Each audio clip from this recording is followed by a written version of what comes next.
If you stand at a massive port and watch one of those colossal container ships getting loaded up, it is so easy to think that the engine keeping it all moving is just like steel and diesel fuel. Oh, absolutely. It feels incredibly tangible, just very physical and very loud. Right. You see the cranes swinging and you feel the scale of it. And it's just natural to think, well, right there, that is the mechanism of global trade. But then, you actually look at the logistics behind it and you realize the real engine, the thing actually dictating whether that cargo moves or just rots on the dock, is completely invisible. Yeah, it's an engine made entirely of paper. Or, I guess, digital data these days. Exactly. And I know paperwork sounds a little dry, but you really have to understand that this is the absolute highest stakes game in logistics. Because a single missing signature or, one misclassified tax code, and suddenly millions of dollars of goods are trapped at a border just racking up fines. Yeah, it's a highly bureaucratic engine, and it is completely unforgiving. Every single step from the factory floor to the final customer is governed by this massive web of legal documentation. Which is exactly what we are unpacking in today's deep dive. Yeah. We are looking at the realities of facilitating export and import, clearing customs, and really just managing this mountain of documentation. Right, and if you want to play in this high-stakes game, the very first hurdle isn't even logistical, it's legal. Because before a single container gets packed, an organization has to figure out exactly how they're going to enter a foreign market, right? Precisely. That market entry strategy is the foundational decision because it dictates your entire physical and legal footprint abroad. And I imagine that choice just has a massive ripple effect across the whole supply chain. Oh, it dictates everything. How many facilities you need, how much control you retain, and crucially, the amount of legal and financial risk you are taking on. So let's talk about those options because they range from, well, surprisingly casual to incredibly intense. Right. Like starting with direct exporting. Yeah, direct exporting. If you want to sell directly into, say, the UK, you are typically doing one of two things. You're either using an agent there or you set up your own marketing subsidiary. And the legal shift there is pretty fascinating because if you set up a subsidiary, that office is legally incorporated in the UK? Right, exactly. Because they are a domestic entity there, they become what is called the importer of record. Meaning they are the ones holding the bag if something goes wrong. Yes, they assume full liability for the product. You see this all the time in the pharmaceutical industry, actually. Oh, right, because of the high risk with medicines. Yeah, the local subsidiary takes on massive liability for the safety and usage of those drugs in that specific nation. They are the legal shield, but they bear all the risk. Okay, but what if a company doesn't want that headache? Like, they want the profits of global trade without absorbing all that liability. Then you look at indirect exporting. You basically outsource the headache. You could use an export trading company, an ETC, or an export management company, an EMC. I was reading about these ETCs in the source material, and the scale of some of them is just staggering. Like Japan's massive Sogo Shosha. Oh yeah, companies like Mitsubishi or Mitsui, they actually buy the goods from you domestically and then they resell them internationally. So your direct customer is just the ETC, and you've transferred the risk, but I guess you also lose control over how your product is marketed. Exactly. Whereas an export management company, an EMC, is more like renting a logistics team. They don't take ownership of the goods. They just act as your outsourced export department and handle the paperwork for a fee. Right. They work on commission or a retainer. It's a much lighter footprint. Now, there's another entry method that I found absolutely brilliant, piggybacking. And the best way I could make sense of it was to think of the music industry. Okay, I like where this is going. So imagine a massive stadium band about to go on a global tour. But instead of going alone, they tap their favorite local indie band and say, hey, come open for us on the world tour. That is a great way to look at it. Yeah, the indie band gets global exposure without dealing with the logistical nightmare of booking international stadiums themselves. Does that map to logistics? It is a perfect analogy. So imagine a massive American auto manufacturer building a new plant in Germany. They need highly specific windshield wipers. So instead of finding a new German supplier, they just take their guy from Ohio. Exactly. They go to their trusted supplier in Ohio and say, we need you to supply our new plant in Munich. The Ohio supplier suddenly becomes an exporter by piggybacking on the larger company's footprint. That is such an effective, low-barrier way to enter the global market. But on the far other end, if you want maximum control, you go with joint ventures or direct ownership. Right, building your own factory abroad from scratch. You control the whole supply chain, but you are now fully exposed to that country's political instability and labor laws. Okay, so the strategy is locked in. A sale happens, but a handshake doesn't physically move a shipping container. How does that sale actually trigger the machinery? Well, that brings us to the import and export process itself. It is a highly rigorous sequential process, usually broken down into about 12 distinct steps. And if you skip even one step, the entire chain just halts. Completely. It goes from customer inquiry to quoting, booking freight, packing, export clearance, loading, transit, import clearance, and finally payment. But what really stood out to me were the planning horizons for these steps. The timelines are wildly different depending on how you're moving the goods. Oh, absolutely. The mode of transport completely changes the administrative timeline.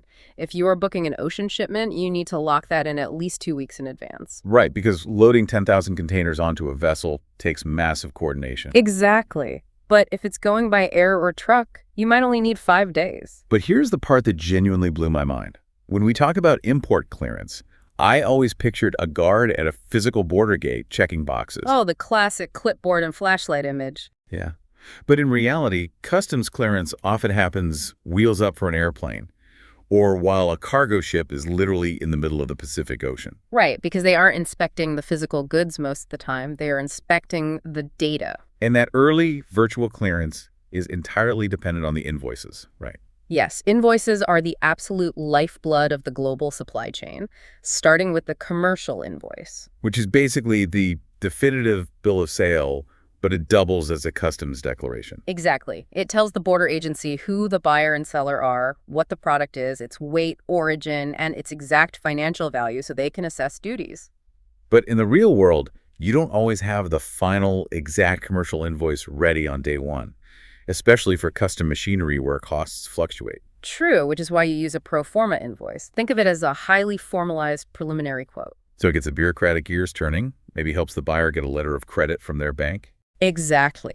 But it has a strict mechanism attached. It is a ticking clock.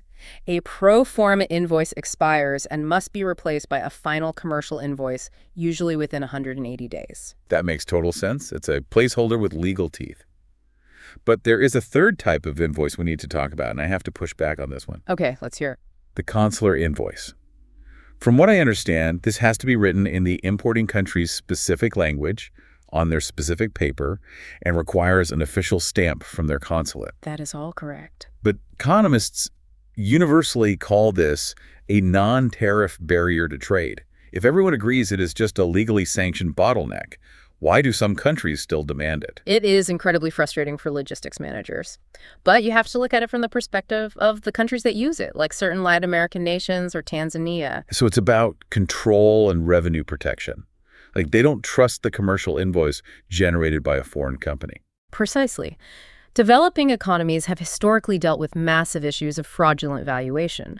Companies would intentionally undervalue goods to pay lower taxes. Oh, so the consular invoice forces the exporter to prove the value to the embassy before the goods even leave. Yes, the consulate scrutinizes the value, stamps it, and charges a fee. It ensures they aren't being cheated out of tax revenue, even if it slows things down intentionally. Wow. Okay, so invoices prove what you paid. But a receipt doesn't prove the goods are safe or meet local health codes. No, a country isn't going to let foreign goods in without some kind of technical passport. Which brings us to import documents. And the supply chain impact here is completely binary, right? Mm-hmm. If you're missing them, your shipment is rejected entirely. Absolutely. The purpose of these statutory documents is to protect local industries, ensure product quality, and verify exact origins for tariffs. Let's look at import licenses and quotas. Developing nations frequently use these to tightly control luxury goods. Because their foreign exchange reserves are often limited. They want their wealth spent on industrial machinery that builds the economy, not luxury sports cars that drain their currency. Makes sense. Then you have certificates, like the certificate of origin, which is crucial for trade agreements. Yes, it proves exactly where the goods were manufactured, which determines if a shipment qualifies for drastically lower tariffs. But the way we prove origin is actually evolving. Like with the USMCA, they entirely eliminated the old formal certificate of origin document. Right. Now you just need to provide 9 specific data points embedded right on the commercial invoice. It is a huge streamlining of the bureaucracy. Now, I really want to pause on another one, the certificate of manufacture, because it involves duty drawback. And honestly, this sounded like a massive government loophole to me. A lot of people think that at first. You can get up to 99% of the import taxes you paid refunded by the government. How does a company actually pull that off? It sounds like a loophole, but it's a highly calculated economic incentive. Let's say you are a manufacturer in Texas, importing specialized electronics from Japan. Okay, so I pay import duties when those Japanese parts cross the U.S. border. Right.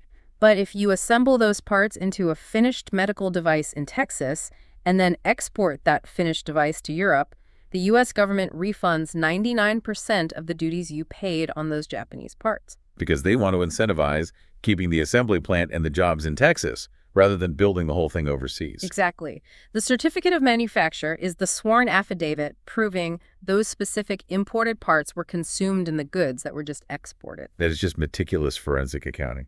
And then you also have the certificate of free sale, which is critical for pharmaceuticals. Yes. It proves the drug or medical device is legally allowed to be sold in its home country first. So if a German company wants to sell a scanner in the Middle East, the Middle Eastern authorities demand this certificate to prove the EU already proved it.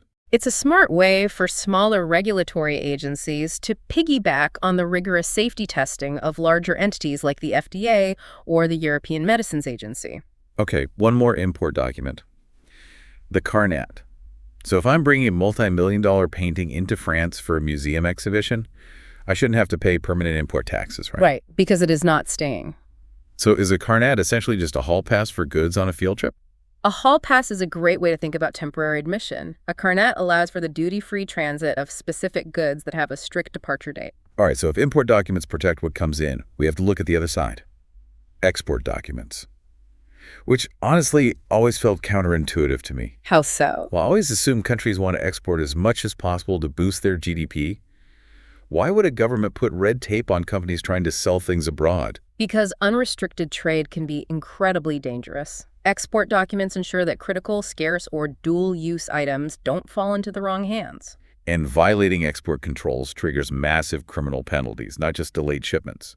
Oh, absolutely. The prime example is the export license, used for national security or foreign policy reasons. So I have a question about that. Does the mode of transport matter at all?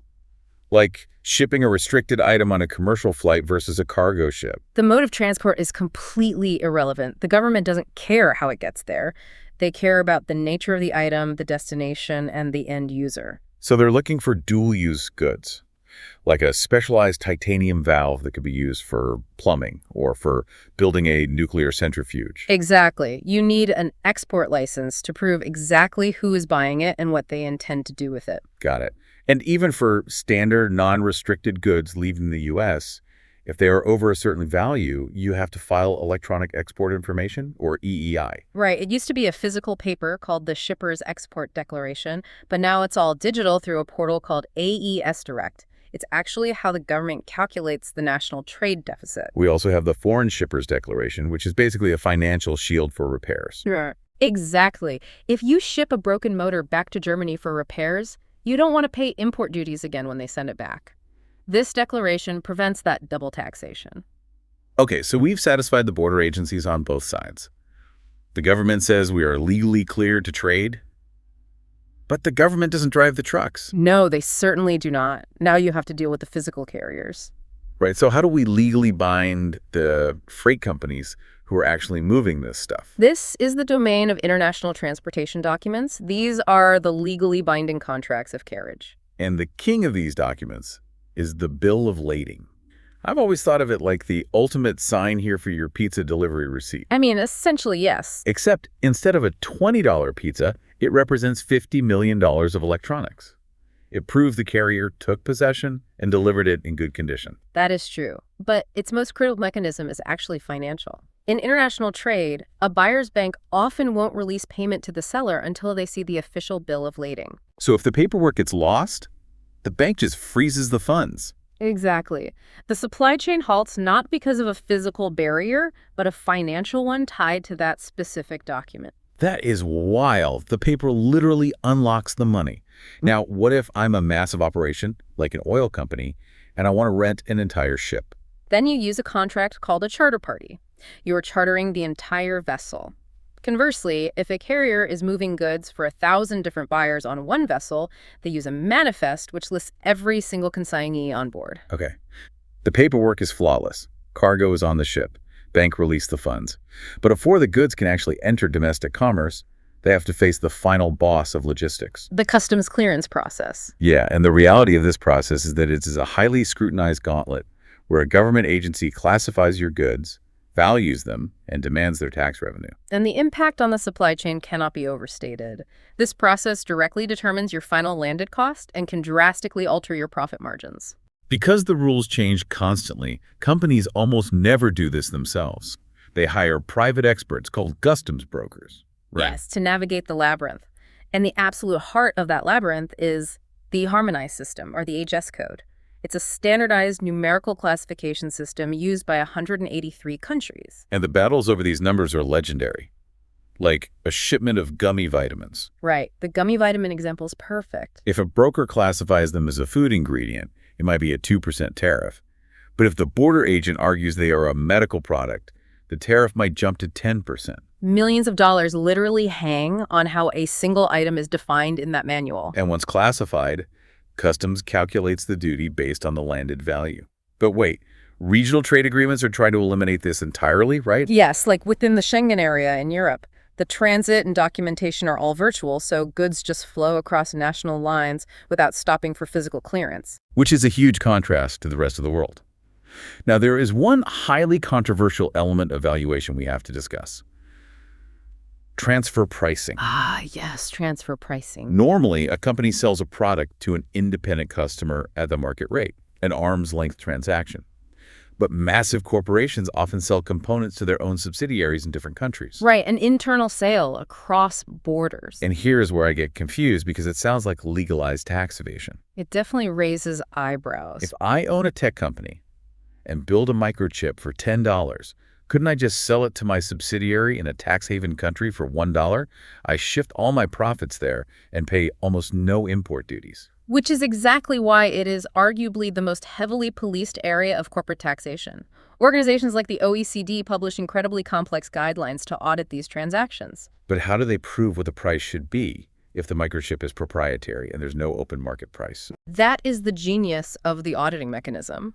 Authorities force the company to reconstruct an arm's-length price using accounting methods like the cost-plus method. So they look at what it costs to manufacture and mandate a standard industry markup. Exactly. And if the company's internal price deviates from that, tax authorities will reassess the duties and levy massive punitive fines for tax avoidance. You absolutely cannot just make up a number. Which brings us perfectly to the end of this journey. Global trade is emphatically not just about the physical movement of colossal ships. It is a high-wire act of synchronized documentation. The paper engine. Understanding this bureaucracy is the difference between a highly profitable global expansion and total operational failure. But there is a chilling thought I want to leave you with, based on how these agencies actually operate. Customs violations are often investigated via post-transaction audits years after the goods were delivered. Yes, authorities have the legal right to open your books long after the fact. Imagine a company celebrating a wildly successful decade of global expansion. And then a government auditor discovers they misclassified their core product, like those gummy vitamins, on every shipment for 5 years. The retroactive tariffs and penalties could literally wipe out a decade of profit overnight. So it leaves you wondering, are modern, fast-moving supply chains unknowingly sitting on a ticking time bomb of unaudited customs errors? It is a sobering reality. The physical goods moved flawlessly, but the paper engine was broken all along. So the next time you look out at a massive container ship, remember, the steel and the diesel are just the muscle. The paperwork, well, that is the true engine of global trade. Thanks for joining us on this deep dive.